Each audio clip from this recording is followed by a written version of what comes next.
بزرگان محترم، ایک صاحب نے جو اس مجلس میں تشریف فرما ہے،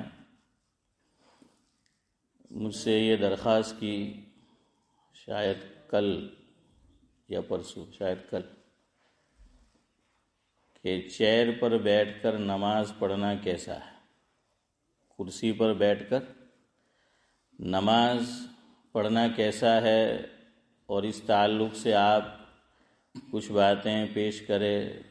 تو میں نے ان سے وعدہ کیا تھا کہ جی انشاءاللہ پیش کریں گے۔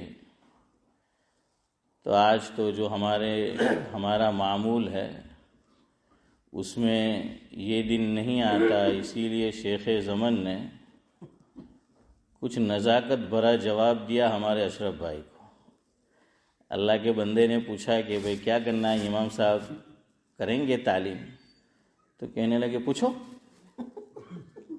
اب نماز میں کہاں پوچھنا آئیں گے مجھے، میں نماز پڑھ رہا تھا، میں سن رہا تھا کہ کیا ہو رہا ہے پیچھے۔ تو اشرف بھائی کو کہہ رہے پوچھو۔ تو یہ کتاب لا کر رکھی تو یہ علامت ہے کہ کچھ بولنا ہے۔ چلے بہرحال، تو نماز کے تعلق سے یعنی چیئر پر نماز پڑھنا، کرسی پر نماز پڑھنا کیسا ہے، تو وہ میں انشاءاللہ آپ کی خدمت میں کچھ گزارشات اس تعلق سے پیش کروں گا۔ لیکن اس سے پہلے ایک صاحب نے آج جمعہ کے بعد ایک مسئلہ پوچھا جس کا تعلق نماز جنازہ سے ہے، اور وہ صاحب بھی اس مجلس میں موجود ہے۔ تو یہ عمل چونکہ ہمارے یہاں ہوتا نہیں، تو میں نے سوچا کہ چلو ذرا اس پر بھی روشنی ڈال دے۔ دیکھیے، ہر چیز میں قاعدہ یاد رکھنے کی کوشش کرو کہ قاعدہ کیا ہے، اصول کیا ہے۔ میں اور آپ قاعدے کو یاد کر لیں گے، اصول کو، اور اصولی بات یاد کر لیں گے تو مسائل کا سمجھنا بہت آسان ہو جاتا ہے۔ جب آدمی نے کیا سمجھ رکھا ہو، اصول کو سمجھ رکھا ہو، قاعدہ سمجھ رکھا ہو۔ جیسے حضور اکرم صلی اللہ علیہ وسلم نے وضو اور روزہ، اتنی آسان بات حضرت نے ارشاد فرمائی اس تعلق سے کہ جو غبی ہوگا، کن ذہن ہوگا، وہ بھی سمجھ جائے گا۔ اتنی آسان بات حضور نے قاعدہ بیان فرما دیا کہ وضو کس سے ٹوٹتا ہے اور روزہ کس سے ٹوٹتا ہے۔ آپ اس کو ذہن میں بٹھا لیں گے تو آپ کو انشاءاللہ کسی سے پوچھنے کی ضرورت بھی پیش نہیں آئے گی، آپ خود سمجھ جائیں گے کہ آپ کا وضو ٹوٹا یا نہیں ٹوٹا، آپ کا روزہ ٹوٹا یا نہیں ٹوٹا۔ ایک روایت کا مفہوم ہے، حضرت نبی کریم صلی اللہ علیہ وسلم نے ارشاد فرمایا، جس کا مفہوم یہ ہے کہ روزہ ان چیزوں سے ٹوٹتا ہے جو باہر سے اندر جائے، جو باہر سے اندر جائے، اندر سے باہر آئے اس سے نہیں۔ اگر ایسا ہوتا تو شاید ہمارے لیے تو مشکل ہوتا روزہ رکھنا۔ پیشاب کیا کہ روزہ گیا، کیونکہ وہ اندر سے باہر آیا نا۔ ہاں، بڑا استنجا کیا کہ روزہ گیا، کہ وہ اندر سے باہر آیا۔ اور پھر تو لوگ تھوک بھی نہیں سکتے کیونکہ وہ بھی اندر سے باہر آتا ہے۔ لیکن نہیں، یہ فرمایا کہ باہر سے کہاں جائے، اندر جائے، نمبر ایک۔ لیکن دوسری بات یاد رکھنا، باہر سے اندر جائے، اور وہ بھی نیچرل ہول سے۔ کس سے؟ نیچرل ہول سے، اصلی سوراخ سے۔ اچھا، پھر ایک اور قید، اصلی سوراخ سے وہ چیز کہاں جائے، یا تو دماغ میں پہنچے اس کا اثر، یا پھر معدے میں پہنچے۔ تو تین باتیں یاد رکھنا۔ نمبر ایک کہ روزہ ٹوٹتا ہے ان چیزوں سے جو باہر سے کہاں جائے، اندر جائے۔ دوسری شرط کہ نیچرل ہول سے جائے، اصلی سوراخ سے جائے۔ تیسری بات کہ کہاں جائے، معدے میں جائے یا پھر دماغ میں جائے، تو روزہ ٹوٹتا ہے۔ اب دیکھیے نیچرل ہول کون سے ہیں؟ منہ ہے، یہ نیچرل ہے۔ اب یہاں سے کوئی چیز جائے گی تو روزہ ٹوٹ جائے گا، چونکہ وہ سیدھی کہاں پہنچتی ہے؟ معدے کے اندر پہنچتی ہے۔ نوز، یہ جو ناک ہے، سوراخ ہے، یہاں سے بھی ڈائریکٹ چیز کہاں پہنچتی ہے؟ دماغ کے اندر پہنچتی ہے۔ تو کوئی چیز یہاں سے پہنچائیں گے تب بھی روزہ ٹوٹ جائے گا، چونکہ نیچرل ہال سے گئی اور کہاں پہنچ گئی؟ دماغ میں پہنچ گئی۔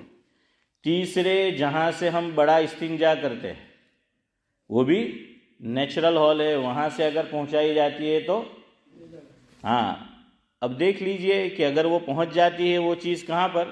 معدے کے اندر، تو روزہ ٹوٹ جائے گا۔ تو یہ 3 نیچرل ہال ہے۔ پیشاب کا سوراخ جو ہے مرد کا، وہ بہت مشکل ہے کہ اتنی تنگ جگہ ہے کہ شاید نہ پہنچے وہ چیز ڈائریکٹ، لیکن اگر پہنچ جائے کسی وجہ سے تو وہی کہ وہ نیچرل ہال ہوتا ہے۔ عورت کے لیے بھی یہی ہے، تو وہ پھر آپ دیکھ لیں وہ چیز پہنچتی نہیں پہنچتی ہے۔ ایک مسئلہ اس میں یاد رکھنے کا ہے، پرانی کتابوں میں یہ لکھا ہے کہ کان کے اندر اگر دوا ٹپکائی جائے روزے کی حالت میں تو روزہ ٹوٹ جاتا ہے، یہ پرانی کتابوں میں۔ کیوں؟ انہوں نے یہ سمجھا کہ کان، یہ جو سوراخ ہے تو اس کے اور دماغ وہ قریب قریب ہے، درمیان میں کوئی پردہ اور آڑ نہیں ہے، یہ سمجھا انہوں نے۔ چونکہ اس زمانے میں اتنی تحقیق تھی نہیں، میڈیکل سائنس نے اتنی ترقی نہیں کی تھی، تو جتنی وہ کوشش کر سکتے تھے، جتنی تحقیق کر سکتے تھے انہوں نے کی، اور مسئلہ انہوں نے بیان کیا۔ انہوں نے یہی سمجھا کہ بھائی اگر کان میں سے بھی دوا ٹپکائی جائے تو سیدھی کہاں پہنچ جائے گی؟ دماغ میں۔ لیکن میڈیکل سائنس ترقی کرتی گئی، موجودہ میڈیکل سائنس یہ کہتی ہے کہ اللہ رب العزت نے کان کے ذریعے سے اگر دوا ٹپکائی جائے تو ڈائریکٹ دماغ میں نہیں پہنچتی، درمیان میں پردہ ہے۔ درمیان میں کیا ہے سعد اللہ صاحب؟ پردہ ہے۔ جب پردہ ہے تو وہ نہیں پہنچتی، تو اس لیے یاد رکھو نیچرل ہال کتنے ہو گئے؟ ہاں، اس سے اگر پہنچے گی کوئی چیز تو روزہ۔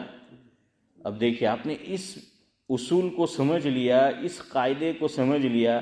اب میں آپ سے سوال کرتا ہوں، جواب آپ کو دینا ہے اور شرح صدر کے ساتھ دینا ہے، ہاں، بغیر ہچکچاہٹ کے دینا ہے، تو پتہ چلے گا آپ سمجھے کہ نہیں سمجھے۔ اب کسی آدمی کو ڈرپ چڑھائی گئی، بوتل چڑھائی گئی، اور وہ روزے کی حالت میں ہے، تو اب آپ مجھے بتائیے روزہ ٹوٹا یا نہیں ٹوٹا؟ نہیں، یہ الٹا ہی جاتا ہے۔ یہ کہہ رہے ٹوٹ جاتا ہے، یہ کہہ رہے کہاں سے ٹوٹے گا؟ نیچرل ہو رہی ہے۔ ڈرپ کہاں سے چڑھا تھا؟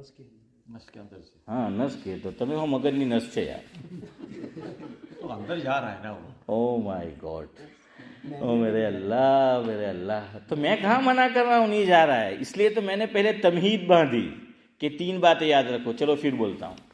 نمبر 1، روزہ ٹوٹتا ہے ان چیزوں سے، اور یہ حضور نے فرمایا صلی اللہ علیہ وسلم، ان چیزوں سے کہ کوئی چیز باہر سے کہاں پہنچے؟ اندر پہنچے، ایک شرط۔ دوسری شرط نیچرل ہال سے پہنچے، اور نیچرل ہال کتنے ہیں؟ 1 2، جہاں سے بڑا استنجا ہم کرتے ہیں، 3 شرمگاہ عورت کی مرد کی، وہ مسئلہ چھوڑو تو، اور کان کا میں نے آپ کو بتا دیا، تو نیچرل ہال سے پہنچے۔ تیسرے وہ معدے میں پہنچے یا پھر دماغ میں پہنچے، اور وہ نیچرل ہال سے پہنچنی چاہیے۔ اب جو ڈرپ چڑھائی جاتی ہے وہ یہاں چڑھائی جاتی ہے نس کے ذریعے سے، ہیں، تو اب دوا تو جسم میں پہنچ رہی ہے، گلوکوز تو پہنچ رہا ہے، اور ہو سکتا ہے معدے میں بھی پہنچے، دماغ میں بھی پہنچے، لیکن روزہ نہیں ٹوٹے گا۔ کیوں؟ ایک شرط نہیں پائی گئی۔ کون سی شرط نہیں پائی گئی؟ اب کیا بولیں گے ہم؟ سمجھ آ گیا؟ یار آپ ہاں بولو تو میں آگے چلوں یار, میں آپ کی اتنی رعایت کرتا ہوں اور آپ میری ذرہ بھر رعایت نہیں کرتے ہیں, خالی گردن ہلانے کی وہ بھی نہیں ہلاتے. ہاں الرجی ملتی ہے بالکل, تو اس سے کوئی فرق نہیں پڑتا ہے. الرجی ہے جو ہے انرجی تو ملے گی, طاقت تو ملے گی, قوت تو اس سے ملے گی, لیکن فقہا نے یہ لکھا ہے بلا ضرورت یہ عمل نہیں کرنا چاہیے. ہاں بلا ضرورت نہیں کرنا چاہیے. یہ کب ہے؟ جب ضرورت ہو, آدمی بیمار ہو گیا اور وہ روزہ رکھنا بھی چاہتا ہے اور بیمار بھی ہے تو. باقی یہ نہیں ہے کہ آدمی روزانہ, چلو اچھا ہوا انہوں نے سوال کیا کہ بھائی ایک طرف روزہ رکھا اور ہر دن ڈرپ بھی جو ہے وہ چڑھا رہا ہے اور وہ انرجی اس کو حاصل ہو رہی ہے, تو ایسا نہیں چلے گا. ہاں تو کوئی اس انرجی کو یہ سمجھے کہ چلو اور اس کو الرجی نہ بنا لے, ہیں یوسف بھائی؟ ہاں تو کوئی جو ہے یہ کام نہ کر. ہاں اس طرح پوچھا کرو, کتنا اچھا سوال کہنا, ورنہ کوئی اس سے غلط مسئلہ سمجھ سکتا. اور میرے بھی دماغ میں نہیں آیا, یہ انہوں نے نہیں پوچھا وہاں تک میرے دماغ میں بھی نہیں آیا. بلا ضرورت اسی وجہ سے میں اپنی بات کرتا ہوں. گاؤں کے لوگ ہیں اور جو لوگ گاؤں میں پیدا ہوئے پھر یہاں آئے تو ان کے مزے ہی مزے ہے بچپن کے. شہر والوں کو کیا مزہ ہے جو گاؤں میں ہمارا بچپن گزرا ہے. تو ہم کیا کرتے تھے, یہ میں اپنی بات بتا رہا ہوں, ہو سکتا ہے آپ میں سے بھی کسی نے کیا. ہماری طرف لاجپور میں ایک ندی لگتی ہے منڈوڑا. ہاں ابھی نوں پیٹی ریلو چھو ڈنڈوڑا ہے فاروق بھائی. تو وہ منڈوڑا ندی ہے نمبر 1. نمبر 2, بعض لوگوں کی ہمارے یہاں باڑی ہے, واڑی جنہیں اپڑے کے, تو اس کے اندر وہ کنڈی ہوتی تھی نا واڑی کے اندر وہ کنڈی. تو رمضان المبارک میں اشرف بھائی کیا کرتے تھے, روزے رکھنے کے ساتھ, وہ بچپن ہے نادانی ہے کہ بھائی یار گرمی بہت ہے, روزہ لگا تو کہاں چلے گئے, ندی میں نہانے کے لیے چلے گئے. جیسے انہوں نے پوچھا نا کہ وہ انرجی ملے گی, تو اس سے بھی آدمی کو کیا ملتا ہے, سکون ملتا ہے, راحت وہ ملتی ہے کہ جا کر اندر پڑے رہے. ہاں یا پھر ندی پہ نہیں گئے, ندی پہ چپ چاپ جاتے تھے, ماں باپ کو نہیں بتاتے تھے, کیونکہ ماں باپ ڈرتے ہیں عارف بھائی کہ کیا ہو جائے گا, ہاں کہیں انا للہ ہی نہ پڑ جائے کہ روزہ بچانے کے لیے گیا اور روزہ ہی نہ بن جائے. سمجھ رہے؟ ہاں یہ سعد اللہ صاحب سمجھ گئے, اس لیے وہ ہنس رہے زور زور سے. روزہ یعنی قبر, کہ روزے میں کیا نہ بن جائے, روزہ ہی نہ بن جائے. تو اس لیے ماں باپ منع کرتے تھے. تو ماں باپ کو پتہ چل گیا تو پھر آلٹرنیٹو کہ ٹھیک ہے وہاں نہیں جائیں گے, اب کنڈی میں جائیں گے. اب کنڈی میں تو کوئی نہیں مرتا ہے, ہاں وہ کوئی اتنی گہرائی تھوڑی اس کی ہاشم بھائی ہوتی تھی, تو چلے جاتے تھے. تو اس کو بھی فقہا نے بلا وجہ پسند نہیں کیا ہے. کیوں نہیں پسند کیا ہے؟ کہ آدمی بار بار جا رہا ہے, باتھ روم میں جا رہا ہے, واش روم میں جا رہا ہے, غسل خانے میں جا رہا ہے. یہ ایک طرح سے بے قراری کا اظہار ہے. کس کا اظہار ہے؟ یوں دکھانا ہے کہ اللہ تو نے کیا چیز فرض کر دی. زبان سے نہیں کہہ رہا ہے لیکن اس کا عمل بتا رہا ہے کہ کیا چیز تو نے فرض کر دی, ہم پریشان ہو گئے. ٹھیک ہے ایک مرتبہ غسل کر لیا, لیکن یہ کہ بار بار جاتا ہے, ہر 1 گھنٹے کے بعد جاتا ہے اور اسی کے اندر وہ بیٹھا رہتا ہے, اس کو پسند نہیں کیا. بعض لوگ دوسری چیز بھی کرتے تھے بچپن میں ہماری طرف. کیا کرتے تھے کہ روزے کی حالت میں, بھول گیا میں, کہ رومال ہے, رومال کو بھگوتے تھے اور بھگو کہاں ڈالتے تھے, ہے نا, سر کے اوپر, کیونکہ اس کا اثر پھر کہاں پہنچتا ہے, دماغ کے اوپر پہنچتا ہے. اور دماغ ہی تو ٹھنڈا رکھنا ہوتا ہے روزہ, ہے نا, اصل دماغی روزے میں ٹھنڈا رکھنا ہوتا ہے. اسی لیے اللہ کے نبی صلی اللہ علیہ وسلم نے فرمایا, مفہوم یہ ہے کہ تم روزے کی حالت میں ہو اشفاق بھائی, اور کوئی تم سے الجھ پڑے تو کیا کہہ دو, میں روزے سے ہوں. یعنی اس کا مطلب یہ کہ میں جھگڑا نہیں کہنا چاہتا, لیکن ہم لوگ یہ کہتے بھی تو کیا کہتے, امڑے હું રોજાથી છું, તારે ભમરી કરવું હોય ને પછી બીજો લફ્ઝ હન્ના, જો વાક્યા ખુદ બોલ રહે તે કે હન્ના આવજે એમ કે, મગરો પછી આવજે એમ કે, જેવું બાજી કહેરેલા છે.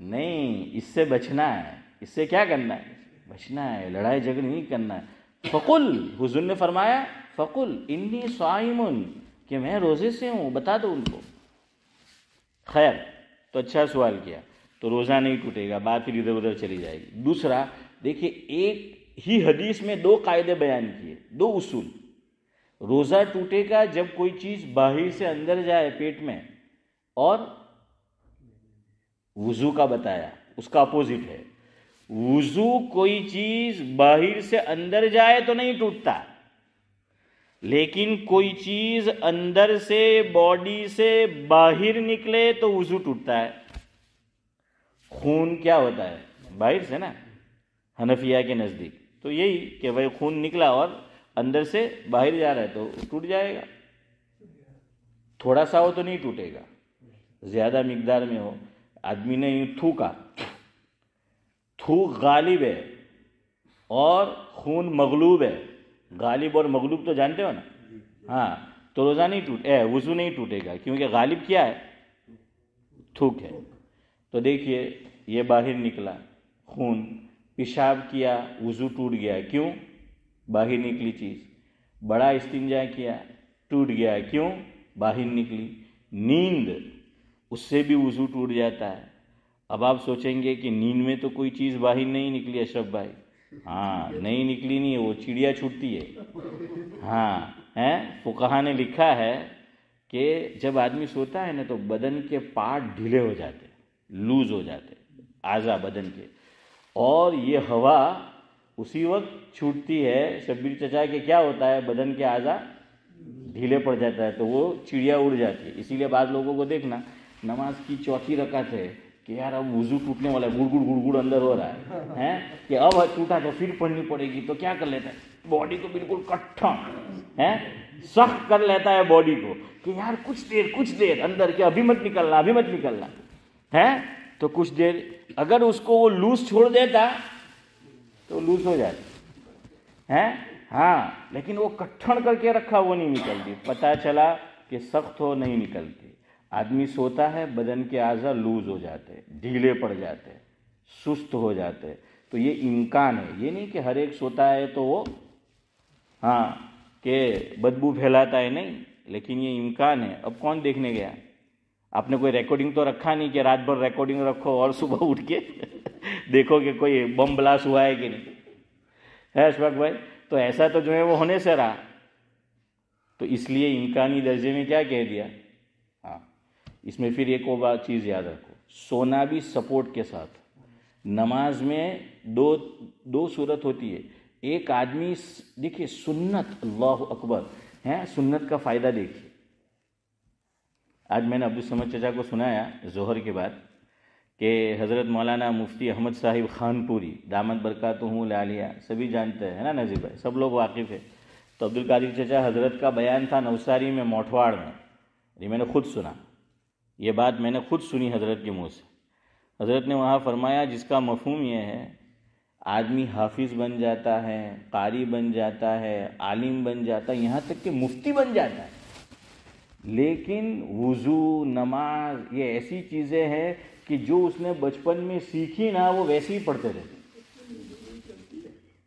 عالم بن گیا پھر بھی وہی سنت کے خلاف نماز پڑھ رہا ہے. مفتی صاحب بن گیا لیکن سنت کے خلاف نماز پڑھ رہا ہے. کیوں؟ اس پہ توجہ ہی نہیں دی کہ یہ تو صحیح ہے، اور جیسا اس نے سیکھا بچپن سے، تو بچپن سے 55 ویسے ہی اسی طرح جو ہے وہ پڑھتے رہتا ہے وہ، بچپن سے 55 تک. اس لیے ایک بات یاد رکھو، کسی عالم کو کوئی چیز آپ نے دیکھا کہ وہ اس طرح کر رہا ہے، مفتی صاحب کو دیکھا، اچھی بات ہے، آپ کو عقیدت ہے اور ہمارا عمل خلاف ہے تو بھائی چلو ہم ایسا کریں، لیکن ہر مرتبہ بھی لکیر کے فقیر نہیں بننے گا. تم صحیح عمل کر رہے ہو اور مفتی صاحب کو دیکھا، عالم صاحب کو دیکھا کہ یہ اس طرح کر رہا ہے، تم نے ویسا کرنا شروع کیا اور وہی غلط کر رہے تھے. ایسا ہوتا ہے، میں آپ کو بتاتا ہوں، آپ مارک کرنا، نوٹ کرنا. سجدہ، مرد جب سجدہ کرے گا تو زمین پر ہاتھ، یہ کوہنیاں نہیں لگنی چاہیے، زمین سے اٹھی ہونی چاہیے، نمبر 1. نمبر 2، ران کے ساتھ بھی نہیں لگنی چاہیے. نمبر 3، پیٹ کے ساتھ بھی نہیں لگنی چاہیے. بعض لوگ سجدہ کرتے ہیں تو یوں کرتے ہیں، وہ حافظ قرآن ہے، ہماری مسجد میں بھی ہیں. میں نے ان کو توجہ بھی دلائی, لیکن وہی اپنے تا ڈوہا لوگوں کہی گયેલા ہیں આરીફ ભાઈ શું કહી ગયેલા, ખોડ જાય ખાપડ જાય પણ પડેલી આદત નહીં જાય. આરીફ ભાઈ કહેતા છે ہیں. تو عبداللہ بھائی کہ وہ جو ہے وہ نہیں جاتی ہے, تو وہ انہوں نے ان کو بتایا بھی, ہو سکتا ہے ان کی توجہ نہ ہو. وہ اسی طرح آج بھی اسی طرح نماز پڑھتے, اسی طرح سنت کے خلاف سجدہ کرتے ہو. اب ہمارا مزاج کیا ہے, ایک دو مرتبہ بتا دو ورنہ کہیں گے. تو اب تو یہ حال ہوتا ہے. حضرت شیخ الحدیث مولانا محمد زکریا صاحب نور اللہ مرقدہ عبدالصمد چچا ایک شعر سنایا کرتے تھے کہ ناسیحا مت کر نصیحت دل میرا گھبرائے ہیں, ناسیحا مت کر نصیحت دل میرا گھبرائے ہیں, میں سمجھوں اسے دشمن جو مجھے سمجھائے ہیں. آج تو دشمن بن جاتے ہیں, دشمنی پہ نکل آتے ہیں, دشمنی پہ اتر آتے ہیں. دین کی بات بتاؤ, اچھی بات بتاؤ, غلط کام وہ کر رہا ہے, غلط طرح سے نماز پڑھ رہا ہے, غلط عمل کر رہا ہے, آپ اس کو صحیح مسئلہ بتاؤ تو دشمن بن جائے گا کہ بھائی کیوں ہمیں کیوں بتایا. ارے تجھے شکر گزار بننا چاہیے تھا, شکر گزار ہونا چاہیے. لیکن آج ہمارا مزاج یہ بن گیا ہے کہ نہیں ایسے؟ ہاں ایسا مزاج بن گیا. تو سونا اگر اس طرح سے سجدے میں کوئی سو گیا کہ زمین کے ساتھ کوہنیاں لگی ہوئی ہے, بچھی ہوئی ہے, یا ران کے ساتھ لگا ہوا ہے, کوہنیاں لگی ہوئی ہے, یا پیٹ کے ساتھ, اور سویا وضو ٹوٹ گیا. لیکن اگر سنت طریقے پر سویا ہے, اس کا مطلب یہ نہیں پھر کہ آپ سو جائیے. خالی مسئلہ بتا رہا ہوں, اللہ نہ کرے کبھی ایسا ہو جائے, سمجھ آیا؟ ہاں ورنہ لوگ عجیب عجیب طرح کے ہوتے ہیں. حکیم الامت حضرت مولانا اشرف علی صاحب تھانوی رحمۃ اللہ علیہ نے ایک کتاب لکھی, آج بھی ہے وہ کتاب. میں تراج میں پڑھتا تھا مفتاح العلوم میں, تو سالانہ امتحان میں ہمیں وہ کتاب ملی تھی. آج تک میرے پاس الحمدللہ وہی نسخہ ہے. کتاب کا نام ہے عبدالقادر چچا اصلاح الرسوم, کتاب کا نام ہے. یعنی جو رسوم ہے ہمارے اندر, رسم و رواج ہے, حضرت تھانوی نے ماشاءاللہ وہ سب چیزوں کو جمع کیا اور بتایا کہ جیسے بدعات کو چھوڑنا ہے ویسے رسومات کو بھی چھوڑنا ہے. آدمی رسومات میں پڑتا ہے اور اسی سے وہ بدعت تک پہنچتا ہے, اس لیے رسم رواج کو بھی چھوڑو. حضرت مولانا مفتی سید احمد صاحب پالنپوری نور اللہ مرقدہ کا ملفوظ ہے, اللہ کرے کہ میرا اور آپ کا حال ایسا نہ ہو. حضرت نے ایک تقریر میں فرمایا, ہمارے یہاں نہیں دوسری جگہ, چونکہ میں نے حضرت کے کچھ حالات جمع کیے ہیں تو میں نے کتاب لکھی ہے, تو اس لیے وہ میں نے سنا ہے اس میں. تو حضرت نے فرمایا مفہوم ہے کہ چونکہ وہ خود بھی گجراتی تھے, کہ گجراتی قوم دین چھوڑ دے گی, رسم و رواج نہیں چھوڑے گی. خدا کی قسم, یہ مفتی صاحب کے الفاظ ہے, اللہ کے گھر میں بیٹھا ہوں, یہ مفتی سید احمد صاحب پالنپوری نور اللہ مرقدہ کے جملے ہیں کہ ہم گجراتی قوم دین چھوڑ دے گی لیکن رسم و رواج نہیں چھوڑے گی. اس کا مطلب یہ نہیں کہ ہم کافر بن گئے, یعنی امتحان آ گیا کہ ایک طرف دین کا یہ تقاضا اور ایک طرف خاندان اور سماج اور سوسائٹی رسم و رواج, تو یہی تو چھوڑنا ہے. تو ہم اس وقت کس کو لیں گے؟ رسم و رواج کو لیں گے, دین کو چھوڑ دیں گے. یہی تو دین کو چھوڑنا ہوا. کیوں؟ کہ ہم نے اس پہ عمل نہیں کیا تو دل شکنی ہوگی کہ یار بھائی دل ٹوٹی جائے. تو میں کہ پہلی وقت تو ٹوٹوں نہیں, تو کہ કેટલી વખત તોડલું છે હે, પણ તારે બી ફારૂકભાઈ આ કામ કરવું છે એટલે બૈરીના માથે લાખે કે યાર બૈરીનું દિલ તૂટી જાય, પોયરાનું દિલ તૂટી જાય. તો મેં કે પહેલી વખત થયું ને, અલ્લાહ તાલાએ તો દિલને માશાઅલ્લાહ એવું બનાવેલું છે, એ તૂટા જ કરે ને જોડા જ કરે ને ઓટોમેટિક જ જોડાઈ જાય.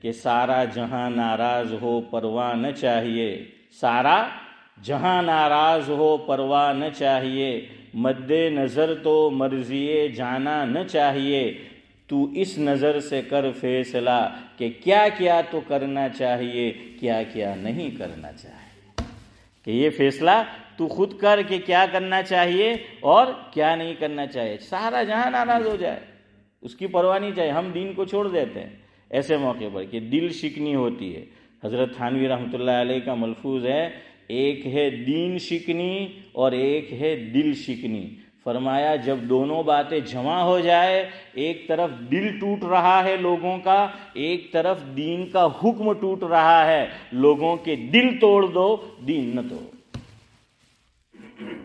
ہمیں شادی میں انوائٹ کیا گیا، فنکشن ہے کوئی انوائٹ کیا گیا، ہمیں پتہ ہے اس میں ناچ گانا ہونا ہے، الحمدللہ۔ دیکھیں ہم اس دیار غیر میں رہتے ہیں، ہم وہ بہت سے کام نہیں کر رہے جو انڈیا میں ہماری طرف ہو رہے ہیں۔ اللہ نے یہاں مال و دولت آسائش دے رکھی ہے، لیکن الحمدللہ ہم چادر سے اتنے باہر نہیں نکلے ہیں۔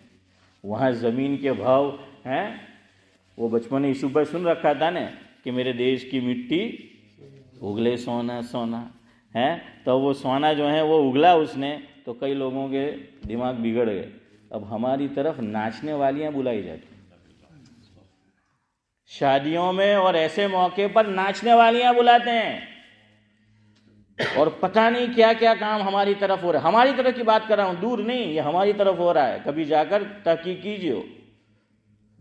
ہمیں پتہ ہے کہ ایسا ہونے والا ہے، مت جاؤ، دل ٹوٹ جائے گا، دوستی ٹوٹ جائے گی، ٹوٹ جانے دیں۔ چونکہ ہم نہیں رکتے اس لیے وہ بھی اپنے غلط فعل سے نہیں رکتا کہ یہ تو سب جڑ رہے ہیں میرے ساتھ۔ تو خیر میں کیا کہہ رہا تھا کہ سنت کا یہ فائدہ ہے کہ اگر اس طرح، ہاں اصلاح الرسوم، تو حضرت تھانوی رحمۃ اللہ علیہ کو ایک آدمی نے خط لکھا، حضرت فرماتے اور شکریہ ادا کیا۔ کس بات کا شکریہ؟ کہ حضرت مجھے تو معلوم ہی نہیں تھا کہ اتنے سارے رسم و رواج ہیں، آپ کی کتاب پڑھی تو بہت ساری باتیں معلوم ہوئی، اب میں ایسا کروں گا۔ حضرت نے کتاب اس لیے لکھی کہ لوگ نہ کریں، اور یہ عقل کا بہلا کہہ رہا ہے کہ مجھے تو معلوم نہیں تھا، اب میں اس کو بھی انجام دوں گا۔ تو دیکھیے کیسے کیسے لوگ ہوتے۔ تو سونا نہیں آپ کو نماز میں، لیکن اگر ایسا ہو گیا سنت طریق پر، نماز نہیں ٹوٹے گی۔ آپ پلین میں بیٹھے ہیں، بس میں بیٹھے ہیں، ٹرین میں بیٹھے ہیں، اور ٹیک لگا کر آپ بیٹھے ہیں، یہ سپورٹ مل رہا ہے۔ تو سپورٹ نہ ہو، سہارا نہ ہو، اور تھوڑی سی آدمی کو نیند آ جائے تو وضو نہیں ٹوٹتا۔ دیکھیے بہت سے لوگ بیان میں کس طرح بیٹھتے ہیں، یوں بیٹھتے ہیں، لیکن یوں بیٹھتے ہیں نا بعض لوگ۔ تو کیا ہوتا ہے، وہ بعض مرتبہ نیند آ جاتی ہے، غلبہ نیند کا، تو وہ گاڑی، ہاں وہ کبھی ادھر کبھی ادھر۔ تو اگر ہاتھ چھوٹ گیا، گرنے سے قریب ہو گیا، زمین سے قریب، وضو گیا، لیکن فوراً تنبہ ہو گیا تو نہیں ہوں۔ کیوں؟ یہاں سپورٹ کیا ہے؟ ہاتھ، یہ ہاتھ جو اس نے یوں باندھے ہوئے ہیں، یہ کیا مل گیا؟ یہ سپورٹ مل گیا۔ اس میں بھی فوراً وضو نہیں ٹوٹے گا بعض مرتبہ، اور آدمی فوراً جو ہے وہ یہ ہو جاتا ہے۔ اور دیکھنا ہے آدمی کی فطرت ہے، وہ یوں کرے گا تو یوں ایک نظر سب پہ گھمائے گا، کوئی میں نے جوئی تو نہیں ہے فاروق بھائی؟ اب سوچتا ہے کہ کوئی جوئی تو کیا سر انسلٹ ہے، تو چوکنا ہو جائے گا۔ اور دیکھا کہ کوئی میں نے نہیں جو عبداللہ بھائی تو ہوتا ہے، گاڑی پاسی گیئر میں جا ہے، تو ایک گیئر سے بیجو گیئر بدلا ہے اشفاق بھائی۔ تو خیر یہ وضو کا قاعدہ بتایا، سمجھ آ رہا ہے کہ کس سے ٹوٹے گا۔ اس میں ایک چیز یاد رکھو، وامٹ، الٹی، قے، یہ ہوتی ہے تو بعض لوگوں کو مس انڈرسٹینڈنگ ہے، اور روزے میں یہ ہر سال یہ سوال مجھ سے ہوتا ہے روزے میں کہ مول صاحب مجھے وامٹ ہوئی، روزہ ٹوٹ گیا۔ اگر وہ قاعدہ سمجھا ہوتا تو جواب آپ کے پاس ہے، روزہ نہیں ٹوٹا۔ کیوں نہیں ٹوٹا؟ وہ تو اندر سے باہر آئی ہے، باہر سے اندر نہیں گئی، ایک صورت میں ٹوٹے گا۔ بعض لوگ مسئلہ غلط معلوم ہوتا ہے، وہ یہ سوچتے ہیں کہ وامٹ ہوئی تو روزہ ٹوٹے گا، تو وہ کیا کرتے ہیں، وامٹ اور قے الٹی ہونا ہوتی ہے تو اس کو واپس اندر لے لیتے ہیں۔ اب گیا کیوں؟ اس نے کھانا پینا اس کو واپس کہاں لوٹا لیا؟ اندر جو ہے وہ لوٹا لیا، اس کو باہر نکال دینا چاہیے۔ اچھا، اس سے وامٹ سے، قے سے وضو ٹوٹتا ہے، روزہ نہیں ٹوٹتا۔ اور وضو میں بھی ایک کنڈیشن ہے، تھوڑی سی وامٹ ہوئی تو نہیں ٹوٹے گا، منہ بھر کر وامٹ ہوئی، یہ قید ہے کتابوں میں کہ منہ بھر کر وامٹ ہوئی تو وضو ٹوٹے گا۔ اب آپ سوچیں گے منہ بھر کر کس کو؟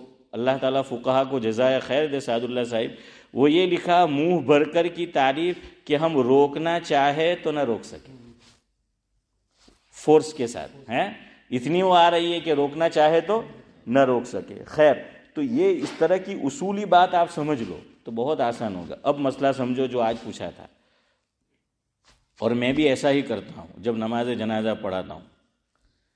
اب لوگ دیکھتے ہیں تو آپ لوگوں میں سے شاید اکا دکا کسی کا ایسا عمل ہوگا، تو اب لوگ کیا سوچتے ہیں، اب الٹی گاڑی چلتی، لا مولانا صاحب نے تو کہ نماز جنازہ پڑھتا نہ پڑھاتا آوڑ تو نہیں مانا ہے. ہاں، اب ایک اصول پہلے سمجھو. ہر وہ تکبیر، اصول کی بات سمجھنا، پھر جواب میں آپ سے طلب کروں گا. ہر وہ تکبیر، تکبیر جانتے ہو نا، اللہ اکبر، آج جمعہ میں بھی میں نے کہا ہر کے تکبیر اللہ اکبر کو کہتے ہیں. ہر وہ تکبیر جس کے بعد ذکر ہو، اور ذکر بھی مختصر نہیں طویل ہو، طویل یعنی لمبا تھوڑا زیادہ. ہر وہ ذکر یعنی تکبیر کے بعد ہر وہ تکبیر جس کے بعد ذکر ہو اور ذکر طویل ہو تو ہاتھوں کو باندھ لینا ہے. یعنی کانوں تک اٹھائیں گے ہم، یہاں کانوں تک لے جاتے ہیں، سعد اللہ صاحب کندھے تک جو ہیں وہ لے جاتے ہیں، تو وہاں تک لے جائیں گے اور اس کے بعد ذکر ہے اور ذکر طویل ہے تو کیا کریں گے، ہاتھ کو باندھ دیں گے.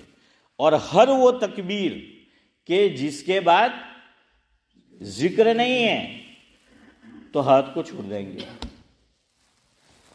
اب دیکھیے، تکبیر ہم کس میں کہتے ہیں، عیدین کی نماز تو ہم تو 6 زائد تکبیر، آپ کے یہاں تو 11 ہے نا. صبح ہنس رہے ہیں، ہاں 11 ہے ان کے یہاں، زیادہ ہے ان کے یہاں. تو کیا ہے، 6 تکبیر. اب دیکھیے عید کی نماز ابھی ہم نے کچھ دن پہلے پڑھی، امام صاحب نے کہا اللہ اکبر، ہم نے ہاتھ باندھا یا چھوڑا؟ ہاں، پہلی رکعت کے بعد کیا کیا، چھوڑ دیا. کیوں؟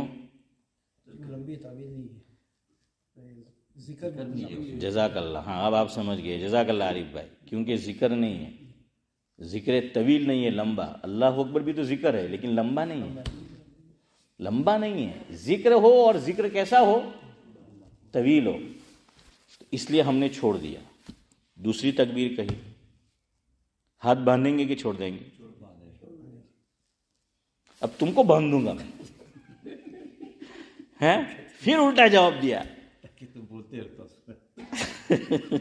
میں تو بولوں گا، میرا تو کام ہی ہے بولنا ہے. ہاں، چھوڑ دیں گے. کیوں؟ آپ اس کا ریزن مجھے بتاؤ، سبب.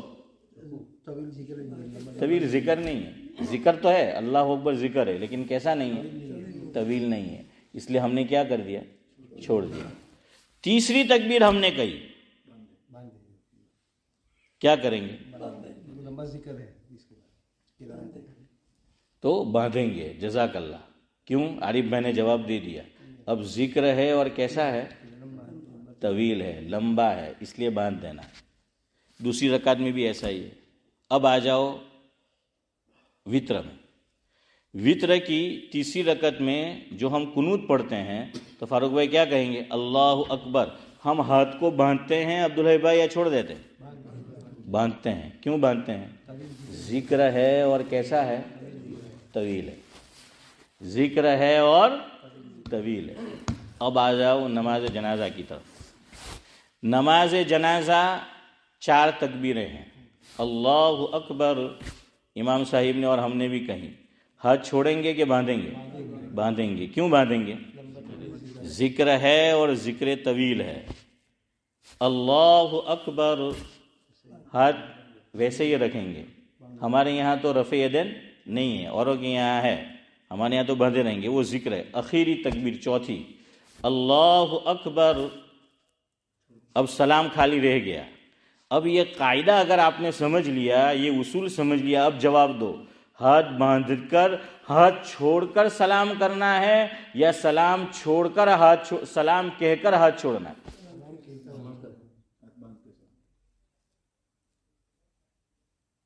سب نے غلط جواب دیا.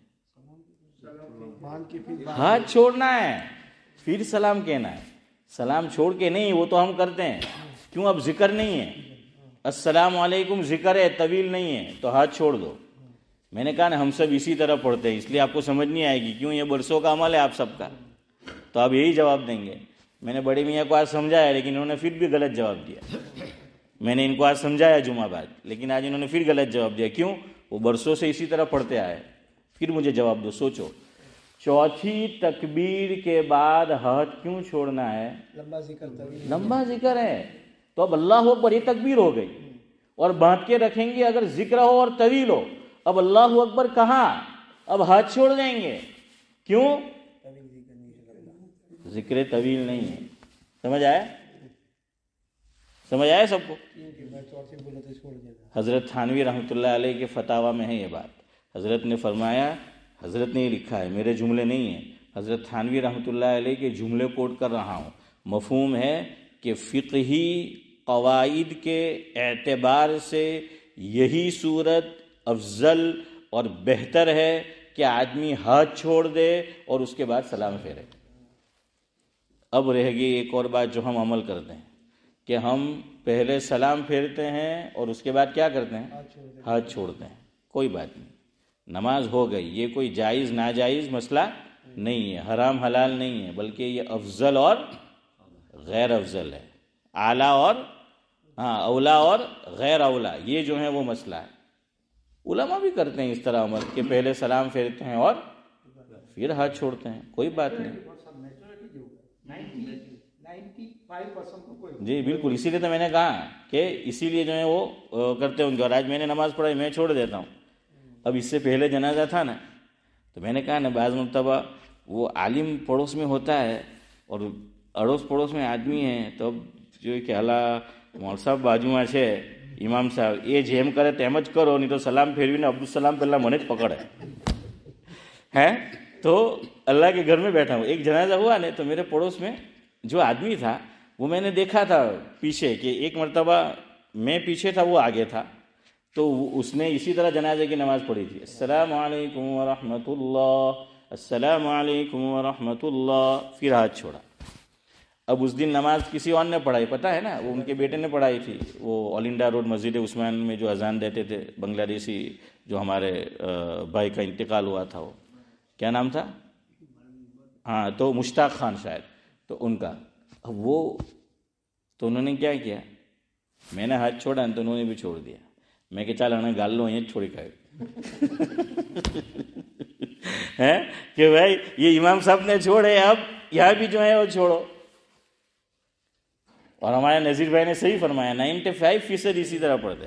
اور حضرت تھانوی میں نے آپ کو حوالہ دیا، اور یہ اصولی بات لکھی ہے فقہان، رد المختار میں بھی یہ مسئلہ ہے، ہاں یہ مسئلہ ہے فقہ کی کتب میں، لیکن میں نے وہی مفتی احمد صاحب والی بات جو چلی آ رہی ہے چلی آ رہی ہے چلی آ رہی ہے، تو آدمی اسی کو جو ہے وہ چلاتے۔ جی ہاں، ابھی ہاشم بھائی نے جو کہا وہ بھی ہے، چلو ابھی یہ مجھے بات یاد ہے گئی، انہوں نے پوچھا تو جزاک اللہ۔ اس میں 3 صورتیں ہوتی ہے نماز جنازہ میں، یاد رکھو 3 صورتیں، لوگ جو سلام پھراتے ہیں 3 صورت۔ اب میری طرف دیکھتے جاؤ، اب میں نہیں پوچھوں گا، آپ خالی دیکھتے جاؤ اور سمجھتے جاؤ، اور یہ بھی نہیں پوچھوں گا کہ آپ سمجھے کہ نہیں ہیں، نہیں تو یہ مجھے آگے نہیں بڑھنے دیں گے۔ تو بہرحال کیا ہے، 3 صورت سمجھو۔ چوتھی تکبیر ہو گئی، میری طرف دیکھتے رہو، چوتھی تکبیر ہو گئی، اللہ اکبر، السلام علیکم ورحمۃ اللہ، السلام علیکم ورحمۃ اللہ، ٹھیک ہے۔ دوسری صورت، اللہ اکبر، چوتھی تکبیر، السلام علیکم ورحمۃ اللہ، السلام علیکم ورحمۃ اللہ، 2 صورت ہو گئی۔ تیسری جو ہمارے ہاشم بھائی کہہ رہے ہیں، ادھر دیکھو، السلام علیکم ورحمۃ اللہ، السلام علیکم ورحمۃ اللہ، دیکھ لیا۔ تیسری صورت کو پسند نہیں کیا گیا، یا تو جو کرتے چلے آ رہے ہیں ٹھیک ہے، کیوں اس صورت میں وہ یوں کہ بھائی سلام بھی تو ذکر ہے، وہ یوں سوچتے ہیں کہ سلام بھی تو ذکر ہے، لیکن یہ نہیں کہ طویل نہیں ہے، ذکر ہو اور کیسا ہو، طویل ہو۔ سمجھ آ رہا ہے؟ ہاں، تو یہ ہے، یہ بہرحال بات پوچھی تھی تو میں نے آپ کو کہہ دی۔ اب آ جائیے کرسی پر نماز پڑھنا، تو وہ جو ہے کیسا ہے۔ اب مسئلہ یہ ہے جہاں کرسی وہاں جھگڑا ہے. بعض چیزیں اپنے ساتھ کچھ لوازمات لے کر آتی ہے نا. جہاں کرسی آئے گی وہاں جھگڑا. مسجد ہو، مدرسہ ہو، یتیم خانہ ہو، دارالعلوم ہو، مکتب ہو، جامعہ ہو، ہاسپٹل ہو، اسکول ہو اور سیاست ہو، جہاں کرسی وہاں جھگڑا. کرسی کے لیے تو ساری لڑائی کرسی کی ہے. اور ہمارے حضرت رحمۃ اللہ علیہ فرماتے تھے کہ میں تو جب بھی کرسی پہ بیٹھتا ہوں تو قسم کرسی میں آ جاتا ہوں اور لوگ ہے کہ فاروق بھائی کرسی کے پیچھے جو ہیں وہ مر رہے ہیں اور اس کے لیے پتہ نہیں لوگوں کو مار بھی رہے ہیں. کرسی کے پیچھے مر رہے ہیں اور کرسی کے لیے مار رہے ہیں. یہ نہیں سوچ رہے کہ ایک دن تجھے مرنا ہے اور خالق کائنات کو، مالک کائنات کو جواب دینا ہے. بھائی بھائی سے الگ، خاندانوں میں جھگڑے، باپ بیٹے میں جھگڑے. یہ سیاست نے کیا نہیں کرایا، یہ کرسی نے کیا نہیں کرایا. اپنوں کو لوگوں نے قتل کر دیا، اپنوں کو. ہاں، اور یہ ہسٹری اٹھا کر دیکھ لو آپ کہ اس کرسی کے لیے کیا کیا جو ہیں وہ لوگ نہیں ہوتے. ایک صاحب بڑی اچھی بات کہتے تھے کہ ایک صاحب کو پوچھا کہ ہر نماز کے بعد آپ آیت الکرسی کیوں پڑھتے ہو؟ حالانکہ حدیث کے اندر اس کی فضیلت ہے نا. لیکن اب دیکھیے ان کے دماغ میں کچھ اور. اشفاق بھائی پوچھا کہ ہر نماز کے بعد آیت الکرسی کیوں؟ تو فرمایا اللہ سے کہتا ہوں اللہ آیت الکرسی اس لیے پڑھتا ہوں کہ کرسی دے دے. آیت الکرسی اس لیے پڑھ رہے ہیں کہ کیا مل جائے؟ کرسی کرسی جو ہے وہ مل جائے. لالو پرساد یادو بڑا مزے کا آدمی ہے، بہار کا پولیٹیشین ہے اور پوری دنیا میں مشہور ہے وہ. ایک مرتبہ پوری پارلیمنٹ جو ہے ہنسنے لگی. ایک دن انہوں نے تقریر میں کہا اپنے پرائے سب ہنسنے لگے کہ ہماری انٹری ایسی ہے کہ میری پیدائش سے پہلے ہی دشمن ملک چھوڑ کے بھاگ گیا. چونکہ ہندوستان آزاد ہوا اس کے بعد کی اس کی پیدائش ہے. تو فرمایا کہ انٹری میں نے ایسی کی دنیا میں کہ دشمن میرے آنے سے پہلے ہی جو ہے وہ ملک چھوڑ کے چلا گیا. تو یہ بات میں نے سنی حضرت مولانا عبداللہ صاحب کاپود روی، آپ سب جانتے ہیں، نور اللہ مرقدہ، حضرت سے سنی تھی. حضرت نے فرمایا کہ لالو پرساد یادو انکلیشور آیا تھا ہمارے گجرات میں. تو وہ چھوٹی سی، یہ تو تھوڑی بڑی کرسی ہے، وہ بعض ایک دم چھوٹی سی ہوتی ہے پتہ ہے نا، وہ ساتھ لے کے چلتے ہیں. تو وہ ہوائی جہاز سے اترا، وہ چھوٹا ہیلی کاپٹر، لیکن کرسی چھوڑتا نہیں تھا. اس کے ساتھ 4-5 آدمی اور تھے خادم، لیکن کرسی ہاتھ میں کے ہاتھ میں. تو کسی نے اس سے کہا اور سب کے سامنے اس نے بات کہی کہ بھائی آپ کے ساتھ 4-5 خدام ہیں، کرسی ہاتھ میں لے کے چلتے ہو، چھوڑ دو. فرمایا بہار سے گجرات آیا کائے کو؟ بہار سے گجرات آیا ہی اسی کرسی کی وجہ سے ہوں، تو اس کو کیسے چھوڑ دوں؟ تو کرسی تو میں نہیں چھوڑ سکتا، ہے نا. اور کچھ نہیں، کوئی نہیں چھوڑنا چاہتا. اس پہ ایسا فیری کوئک ہے اور لوہی چمبک ہے کہ وہ اٹھانا ہی پڑتا ہے، ورنہ عام طور پہ بندہ بیٹھ جاتا ہے پھر اٹھتا نہیں ہے. تو کرسی کے بڑے مسائل ہیں. دیکھیں آج وقت نہیں ہے، خالی ایک بات آپ کو، 1-2 باتیں بتا دو انشاءاللہ. اس ٹاپک کو یار زندہ صحبت باقی وہ آپ کو سنائیں گے. ایک بات آپ کو بتا دوں، وہ ذرا دل پہ لکھ کر لے جاؤ. اس کے لیے حضور اکرم صلی اللہ علیہ وسلم کے زمانے میں معذورین بھی تھے اور کرسیاں بھی تھیں. دونوں چیزیں تھیں. معذور حضور کے زمانے میں بھی تھے. حضور کو خود تکلیف ہو گئی. ایک روایت میں ہے، مفہوم ہے کہ آپ صلی اللہ علیہ وسلم گھوڑے پر سے گر گئے. کس پر سے؟ گھوڑے پر سے.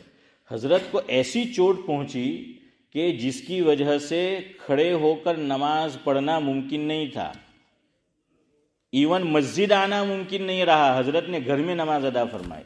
گر گئے، چوٹ لگی تو مسجد بھی نہیں آ سکے حضرت.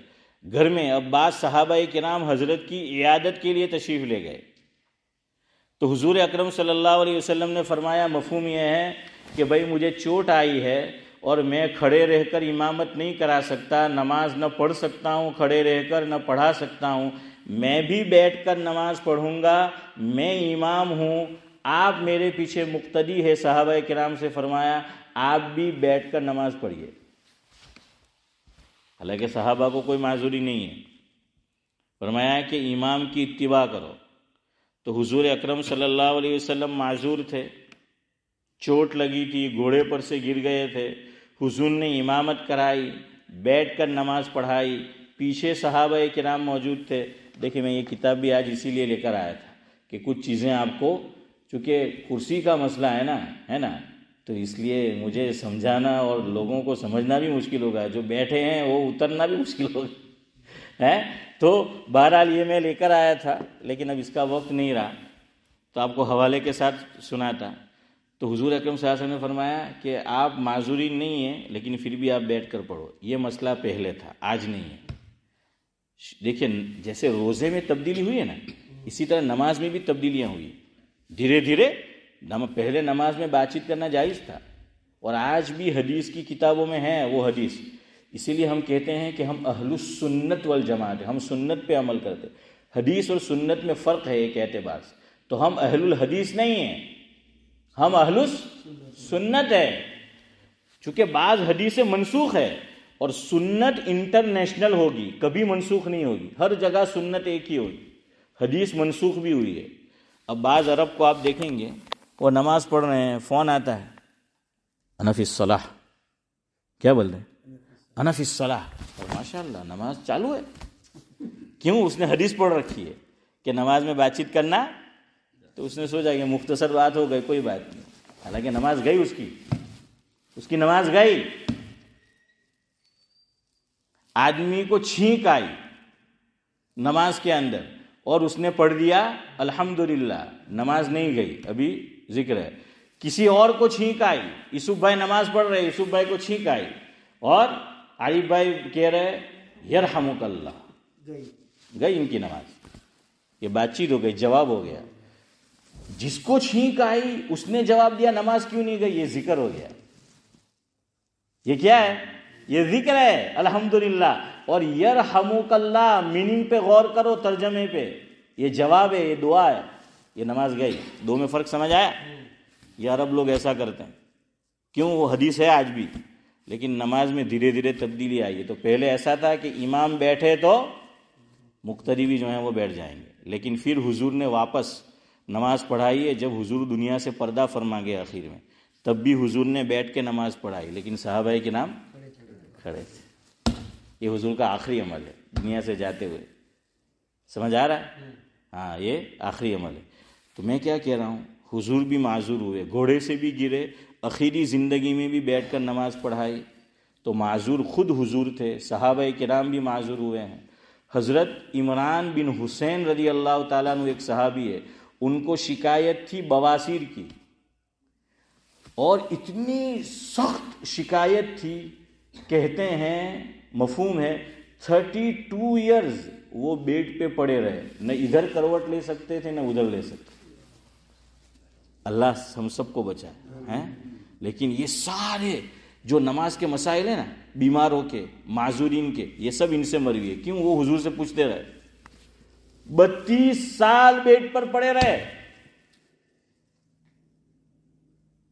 تو ان کا نام آتا آج. تو معذورین تھے. سمجھ آ گئی اتنی بات؟ کرسی بھی تھی حضور کے زمانے میں. چلو روایت سنو. مصنف ابن ابی شیبہ میں روایت ہے اور کنز العمال میں بھی ہے. مفہوم ہے، حضرت ابو رفاعہ رضی اللہ تعالیٰ عنہ روایت کرتے ہیں کہ میں مسجد میں حاضر ہوا، مسجد نبوی میں صلی اللہ علیہ وسلم. آپ صلی اللہ علیہ وسلم ممبر پر خطبہ دے رہے تھے. میں آیا اور آنے کے ساتھ میں نے آواز لگائی اور میں نے حضور اکرم صلی اللہ علیہ وسلم سے یہ فرمایا کہ حضور میں ناواقف ہوں اور پردیسی ہوں، میں اجنبی آدمی ہوں، پردیسی ہوں اور دین کے مسائل سے ناواقف ہوں، آپ مجھے دین کی تعلیم دیجئے. تو وہ فرماتے ہیں کہ حضور اکرم صلی اللہ علیہ وسلم خطبہ دے رہے تھے، ممبر پر تھے، ممبر چھوڑ کر نیچے تشریف لائے. مسجد کے اندر کرسی رکھی ہوئی تھی اور کرسی کے پائے وہ فرماتے ہیں کہ لوہے کے تھے، لوکھنڈ. وہ پائے کس کے تھے؟ لوہے کے تھے. حضور اکرم صلی اللہ علیہ وسلم کرسی پر تشریف فرما ہوئے اور مجھے دین کی دعوت دی، مجھے دین سکھایا اور واپس ممبر پر چلے، تشریف لے گئے اور خطبہ آگے جاری رکھا.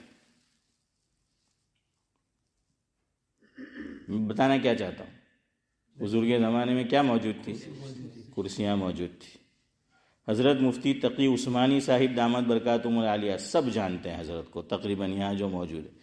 تو وہ میں ان کا لفظ بلفظ وہاں دارالفتاء میں سوال پوچھا گیا، دارالعلوم کراچی کا، انشاءاللہ آئندہ مجلس میں وہ سناؤں گا آپ کو.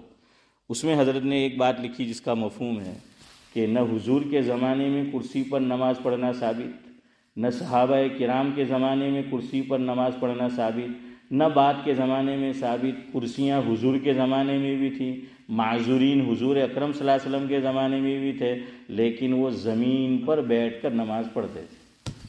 کیوں؟ فرمایا کہ نماز نام ہے عاجزی کا، انکساری کا، تواضع کا، مٹانے کا. آدمی یہ جو شکل ہے نماز کی وہ تواضع والی ہے. کرسی پہ بیٹھتے ہیں تو تواضع نظر آتی ہے. ہماری مسجد میں تو یہی جھگڑا ہے کہ ادھر رکھے کہ ادھر رکھے. یہ کرسی کا جھگڑا ہے، سمجھ آیا؟ یہ کرسی کا جگہ حضور نے نہیں پڑھی اور اخیر میں امامت کرائے وہ نہیں پڑھی. تو جہاں تک آپ بیٹھ کر پڑھ سکتے ہو وہ پڑھو. اب مجھے معلوم ہے کہنے والے کہیں گے کہ مفتی سعید صاحب نے بھی تو چھلے جو یا پڑھتا ہوتا.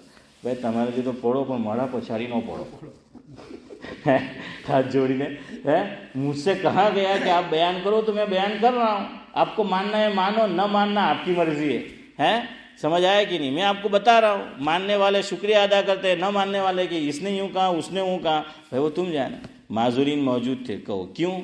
آخری بات، حضرت ابو بکر صدیق رضی اللہ تعالیٰ عنہ سے حضور نے فرمایا کہ اے ابو بکر، مفہوم ہے رونا نہ آئے تو رونے کی شکل بناؤ. نماز آپ کھڑے رہ کر نہیں پڑھ سکتے، سجدہ یہ نہیں کر سکتے، تو عاجزی کی شکل بناؤ کہ جتنا زمین سے قریب ہو. اور انسان جو نماز پڑھتا ہے مسلمان، اس میں سب سے اللہ تعالیٰ سے قریب کہاں ہوتا ہے؟ سجدے میں ہوتا ہے. گویا اللہ کے قدموں میں اس نے سر رکھ دیا ہے. تو اس لیے کرسی پر بیٹھ کر پڑھیں گے، سجدہ کہاں ہوتا ہے؟ زمین پر. تو یہ حیت، یہ شکل زمین سے اوپر ہو جائے گی. رونا نہیں، رونے کی شکل.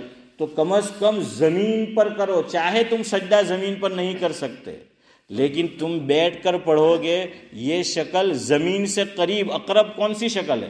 کرسی پر بیٹھ کر پڑھنے والی یا زمین پر؟ زمین پر نا. ہاں، لیکن آج کی تقریر کا غلط مفہوم بھی مت لینا کہ یہ جو بیچارے مجبور ہیں، معذورین ہیں، تو آپ ان کو کچھ اور نظروں سے دیکھیں. ٹھیک ہے، اس کی بھی گنجائش دی ہے. بعض لوگ عمر کے اس طبقے میں پہنچ چکے ہیں کہ ان کے لیے پھر مشکل ہوتا ہے زمین پر پڑھنا. تو جو مشکل ہے تو وہ زیادہ جانتے ہیں، لیکن کوشش کرو. مسائل اور آگے آئیں گے، آپ کو بتائیں گے کہ کس طرح. دیکھیے زمین پر بیٹھ کر ہر صورت اجازت دی. چاہے آدمی قبلے کی طرف پاؤں کرے اور نماز پڑھے، یہ بھی اجازت کہ یوں بیٹھ سکتا ہے زمین پہ اور پاؤں کدھر ہے؟ قبلے کی طرف، تب بھی اجازت دی. پالتی مار کر، جنہیں آپ نے پناٹھی کے، تو پناٹھی مار کر نماز پڑھو، تب بھی اجازت. یا یوں بیٹھا ہے اور یوں پڑھا، کسی شکل میں وہ نماز پڑھ سکتا ہو، اسے کہا کہ زمین پر بیٹھ کر جو ہے وہ پڑھو، چونکہ یہ زمین سے قریب ہے، عاجزی سے جو ہے وہ قریب ہے. اللہ تبارک و تعالی جو کچھ کہا سنا گیا قابل عمل باتوں پر عمل کی توفیق دے. سبحان اللہ بحمدہ، سبحانک اللہم وبحمدک.